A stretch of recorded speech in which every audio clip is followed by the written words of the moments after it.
ఒకప్పుడు మన పాటలు చూసి ఏంటండి వీళ్ళు పాటల్లో ఎప్పుడు చూసినా ఎప్పుడు చూసినా ఏంటండి, ఒక హల్లెలూయా లేదు, ఏమీ లేదు, దేవునికి స్తోత్ర కీర్తనలు లేవండి. ఆహా, ఏం కామెంట్లు రా.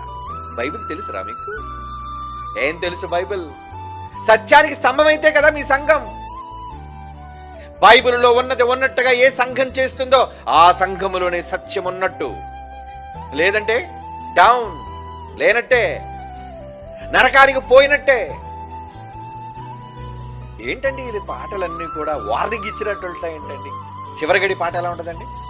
బా, చివరిగడి పాట వినగానే భయమవుతుండే చాలా మందికి.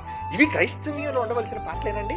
కామెంట్ వల్ల మెజారిటీ క్రైస్తవులు అందరూ కూడా అండి వెకిలిగా నవ్వేవారు. ఇప్పుడు భయం. సంఘానికి స్తంభం మూలం సత్యమైతే ఆ సత్యమైన వాక్యం ఏం చెప్తుంది? నీ పాటలో హెచ్చరిక.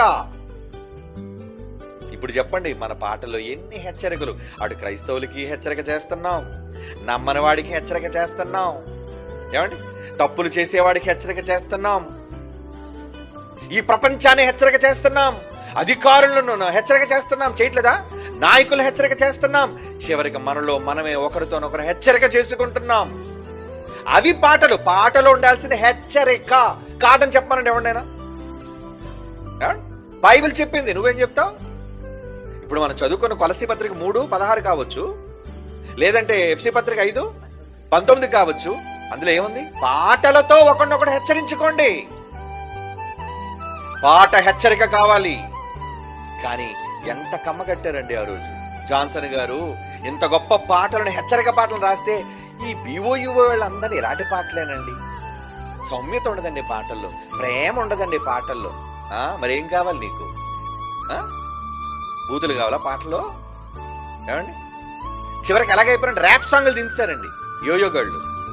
ఏంటి క్రైస్తవ పాటలు కూడా యోయోగాళ్ళు వచ్చి యో ఏంటి కరాటా ఏంటి రా? ఇది కరాటా అనుకున్నావా? పాటల్లో చూస్తున్నారండి పిచ్చోళ్ళు అలాంటి పాటలను చూస్తున్నారు. వాడికి వ్యూస్ ఎక్కువ ఉంటాయండి. ఎందుకంటే జనాలకి కొత్త ఒక వింత, పాత ఒక రోత, కొత్తదనం కావాలి, ఏదో ఒక పనికిమాలిన రాగం కావాలి.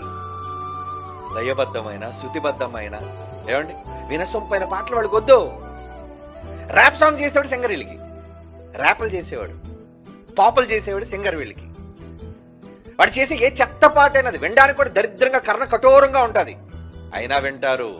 ఎందుకు? యువత. ఈరోజు యువత సంఘాల్లో ఏమైపోయింది? ఎంతడో నేర్చుకున్నారా బాగా.